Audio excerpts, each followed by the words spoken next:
Media bias affects the way information is shared, often changing how people see events and issues. It can lead to some opinions being highlighted more than others, making it hard for people to get the full and true story. This can cause people to lose trust in the news because they don't know if it's fair or accurate.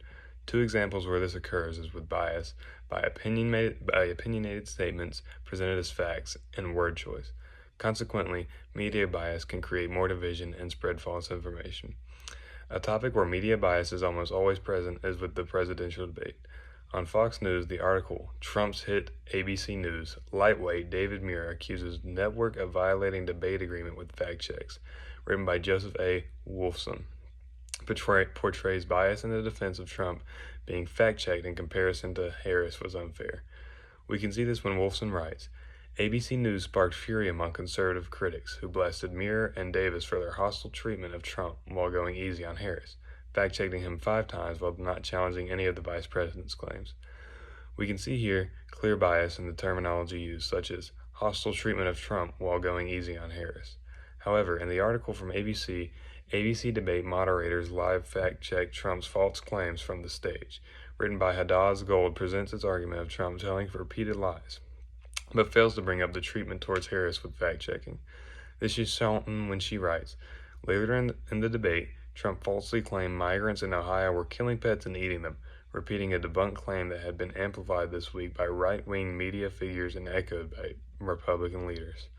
Again, with terminology such as right-wing and Republican being portrayed in a negative way, it creates a sense of bias against conservatives. Similar tendencies are shown in more articles.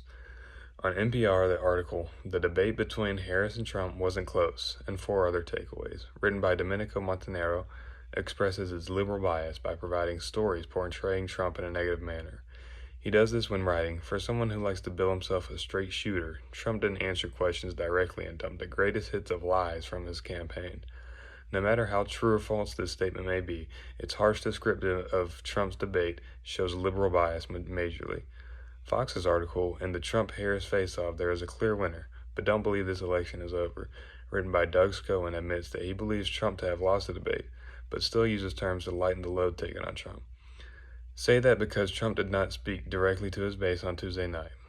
His supporters understood, as well as anyone, how much bias ABC News introduced into the process. Claiming bias within the debate proves the conservative bias within this article. Furthermore, in the article on CNN Flash Poll, majority of debate watchers say Harris outperformed Trump on stage, written by Ariel Edwards Levy, shows us a poll taken on who citizens thought won the debate. It shows 63% of surveyors claiming they think Kamala Harris won. While it's true more people take the side of Harris during the debate, the failure to mention the fact that the estimated voting polls are the same show bias within this article. For example, New York Times article, Harris had stronger debate, poll finds, but the race remains deadlocked, shows how people surveyed said Harris performed better, but when asked the question, if the 2024 presidential election were held today, who would you vote for? And the candidates were Kamala Harris and Donald Trump. The responses showed an even count at 47% each. CNN's article's failure to mention such shows that they focus solely on the data that made Harris look better. All in all, media bias is at its highest now more than ever. It poisons the mind of readers as it is an unethical tactic to further push for one's desired candidate. This is valuable to know due to the fact that we all need to be more aware of our news sources future forward and know the mind behind the writer before we read their works.